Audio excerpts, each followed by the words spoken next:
Balance is a very misunderstood concept when it comes to women and work.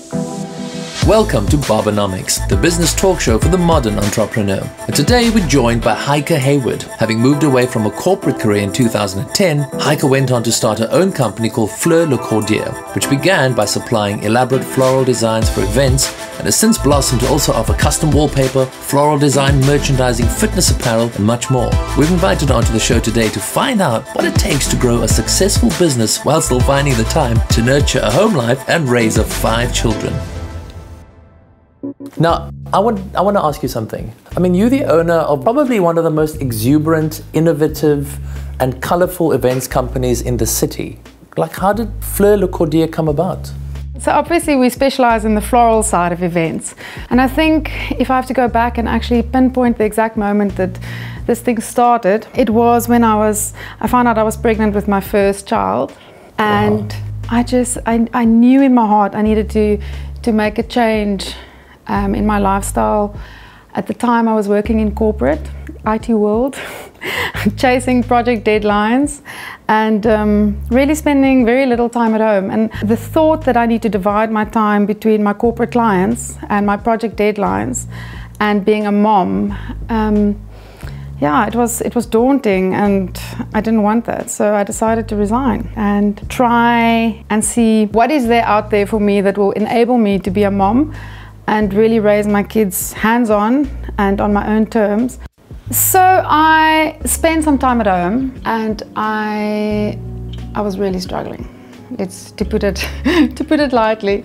I definitely realized that I need to be out and about and I need to do something else with my life too. So I was fortunate to have a friend that worked in the wedding industry.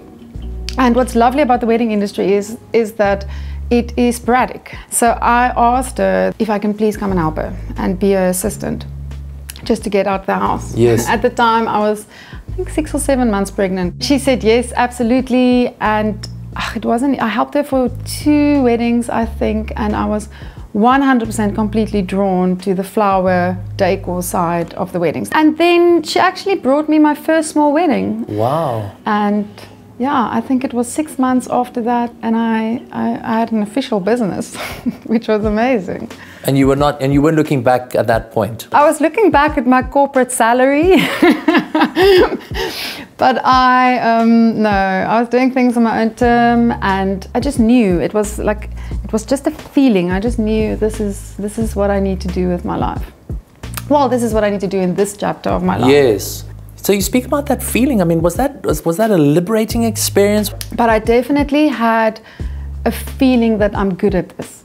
And even if I can't do it, I don't fear failure. And I really don't fear taking a risk and it doesn't work out. Or, before I went into corporate after school, I was on a cultural bursary in high school. So I have art as a strong ability. Oh, wow. So the floral industry and this event business is the perfect marriage between being artistic and arty and being process orientated. You know, my day-to-day job is logistics. That's basically what I do for a living. If you didn't have the background in logistics, do you think that your effectiveness as a business person would have been compromised? Yeah, 100%. Is it? 100%. That, it's like driving. In the beginning you have to think about the gears that you shift, and then eventually you just shift without thinking. Yes. The logistics side of my business is 60% I don't think about it and I just do it. I think most people, it's a feeling. If I didn't have that experience, one of 2 things would have happened. I would have misjudged a lot of it, which would have made us either early or late, which could jeopardize the quality of the flowers. Or I would have had to employ someone to do it, in which case I become a business owner that's not in the detail. Yes. And then you also run the risk of kind of not being in the detail of that section of your business. And I like to be completely in the detail everywhere. Right. I think the risk that our younger guys run these days is that they want to become business owners that delegate too quickly. So when I started my business, probably for the first 3 years, where I was already a mother with 2 children, I was still loading my trucks myself. I was still sweeping the floor myself. I was still doing everything that although I had people that were assisting me, I was in the detail with them. I never just delegated. So if you do it yourself, that's the only way you embed a feeling of knowing how long that thing takes. Speaking about that, like what, if I were to ask you what kind of leader do you think you are within your business, like what would you say? I think I lead by example. That's the easy answer. So I think I am the type of leader that wants to empower people to believe in themselves and to do what they do. Because if they get it right the first time, then they start believing in themselves, they grow confident, they work faster, and they're actually growing in that skill. Whereas if I'm going to micromanage everything, I'm going to keep people at a certain level, and I don't want to do that. But I think that's a hectic question, because I think there's so many things about being a leader that one can touch on. And I don't even know if I'm a leader, because I make so many mistakes still. As I said to you earlier, I start things and they fail miserably. And sometimes I swear and I get angry, and I also and that's not good leadership skills at all. But at the end of the day, I think I make my team and my people feel safe. So I'll be the person that'll take the beatings, and I'll be the voice of the company, and I'll always have their backs, even if they were wrong. We'll sort it out later. Yeah, absolutely. And I think if you can make your workforce feel safe, I mean, that's a big thing. Absolutely. But now there's also a balance that you need to establish in your business, your business, your family, your personal life. And there's perhaps you know. Like, is that an easy balance? No, I don't think there is a balance, to be honest. I liberated myself when I realized that you don't have to have priorities that stay the same throughout. Right. Your priorities can shift. It's okay that on a Saturday at 11 a.m. while I'm on site setting up for a function, that my priority is my work. It's okay. It's okay. Even if one of the kids are sick and they are crying, it's okay to outsource it and say, Mom, please can you take Luca to the doctor? That doesn't make me fail as a mother. Right then and there, work is a priority. But then in the week when I'm flexible and I don't have a deadline that's 3 hours away, then my children are my priority. So I think balance is a very misunderstood concept when it comes to women and work.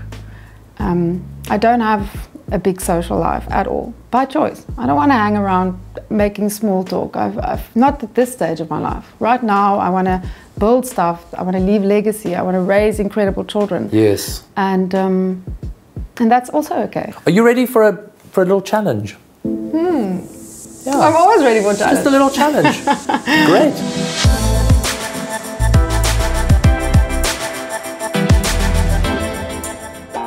Heike, what do you think of these heads of hair we have in front of us here? Very exciting. It is exciting, eh? Hey guys. Hey you. How's it going? Good. All right, so today's challenge, we've got a floral hair design. I want you guys to give me your best floral hair design possible. I'm going to leave these here. Okay, I've got one question. Yes. Can Heike help me? No, you each have a head of hair, so you each need to do the challenge, and at the end, I'm gonna come and crit. So, good luck guys. Oh no. Okay, are you ready? Okay, listen, you know what? I'm gonna start, and I don't know. I mean, I'm gonna give it my best shot. Okay. But, so now that we're on the theme of challenges, I've got a question for you. Okay. I'm sure that last year, for a business person, was a challenge. What did COVID teach you or give you? COVID taught me that we have to diversify. We cannot have all our eggs in one basket. The events industry was definitely the hardest hit. We were the first to close down, and we're still not where we can operate at full capacity, not even close. You know, you're speaking about challenges, but you're speaking about it in a very kind of empowered way. You're engaging with what is. Like, you're not kind of locked into like what it should be. Like I believe in rhythms, and I believe in trusting processes. And as long as you stay authentic and I hate that word as well because it's so commercial, but if you stay true to yourself and your intention, you evaluate your intentions every single day. As long as all those things are in place, then you have to just ride the wave where it takes you. Yes. And then it doesn't matter if your business is flying as you want it to, or it's not, or another business opportunity will come along next year or in 10 years' time, because you're trusting the process. I mean, you've done this enough to know that you can trust it, right? I think every time I try to force something prematurely, every time I try to control the process, it didn't go into completion the way I wanted it to. Yeah. And it's hard, especially if you're someone like me, and I like to be instantly gratified. I've got this dream and I want to see it become a reality like right now. Yes. It's hard, but to sit back and wait until all the energies and all the processes and all the people that need to be part of it aligns, that's hard, but necessary. Yes. Now, you've got a great sense of consciousness about you, about not only yourself but other people. I mean, is that an important thing? Like how that's a very important thing, but that's not something you're born with, and it's not something you obtain overnight. You actually have to be relentless in your pursuit of these skills when you run a business like mine, where there's emotions involved every day. Remember, I work with brides and they get one day and if you screw it up, oh wow, you're ruining one of the most incredible days of a person's life. So the responsibility is so huge that I had to very early on in my career realize that I need to work on the way I conduct myself. I need to work on my emotional intelligence, because I actually used to suck at it.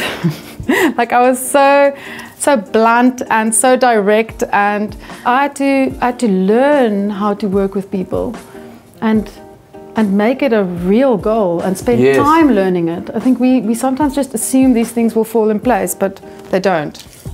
So surely, I mean, within many businesses, there's probably going to be that percentage of clients that present themselves as difficult clients. Yeah, 100%. Have you heard we all heard the saying that you bring out the best in someone or the worst in someone? Yeah. And it's never more evident than in business. So I've learned everyone just wants to be loved. Everyone just wants to feel important and feel safe.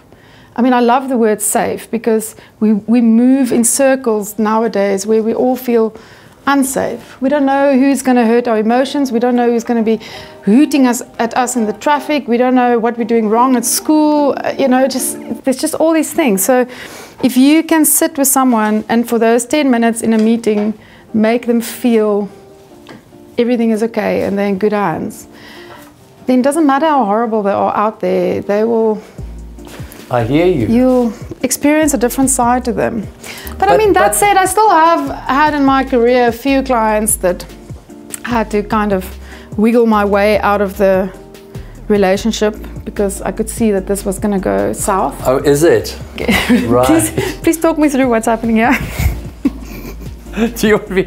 So this is actually a Karoo landscape on the head of this lovely mannequin, if this can be, because it's the head of a mannequin. So I love, so the symbolism I was going for, which is aligned to your business. It's about colorful growth outwards and expansion.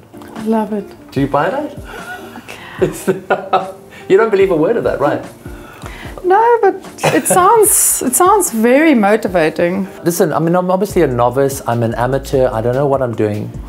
But I know that there are also many young, impressionable business people out there in the world. If you had any advice for somebody starting out, what would you say to that person? That nothing worth anything is easy. I think there's this misconception out there nowadays that some things are easy, and I think it's partly to blame on social media culture. Yes. It gives a misconception of what 99% of society will need to do to be successful. Bottom line is, you need to put in the hard work. The reward comes with that. So this whole instant gratified culture is actually robbing people of real experiences. Right. And that's very sad. I wouldn't be the mother I am if it wasn't for my business experiences. And I wouldn't be having the business I am, and I wouldn't be the leader to my team that I am if it wasn't for the fact that I'm constantly evaluating and growing in my relationship with my partner as well as with my children. Yes. So you can't actually isolate the two. They go hand in hand. And it does help that I started a business at the same time as starting a family. So I never had that where I only had the one, and now there's an intruder intruding in that space, and now I need to adapt. So my reality is growing both at the same time. Yeah. And I think that's a big pro for me. No, I totally hear you. Now listen, I have good news and I have bad news. Yeah, tell me. The bad news is that this conversation might be coming to a flowery end, which is like the head of my mannequin over here, and the other bad news for me and the good news for you is that Sam is going to be coming.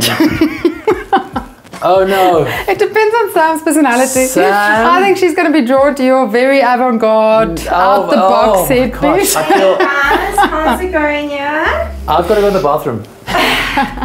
What on earth is that? It is my garden of growth. You have outdone yourself. So I am gonna have to go with Heike's. But it was close, right? It was close. It looks more like a style, whereas yours is going more like a pot plant. But good job. I really well done on the challenge. Outstanding. Thank you so much, Sam. Heike, thank you so much for visiting the barbershop today. And this is like a celebration of just rich conversations and like learning and an exchange of ideas and the richness that you bring. I think it's incredible. So thank you. Thank you for having the conversations. It's nice to have a platform where we can actually talk about what we do. Absolutely. Thank you so much, Heike. Appreciate it. Thank you. And you can catch us next week with some more innovative and exciting guests where we learn more about businesses, entrepreneurship, and taking ownership of our lives. And if you've enjoyed what you've seen today, please don't forget to like and subscribe to the Barbernomics channel. Thank you.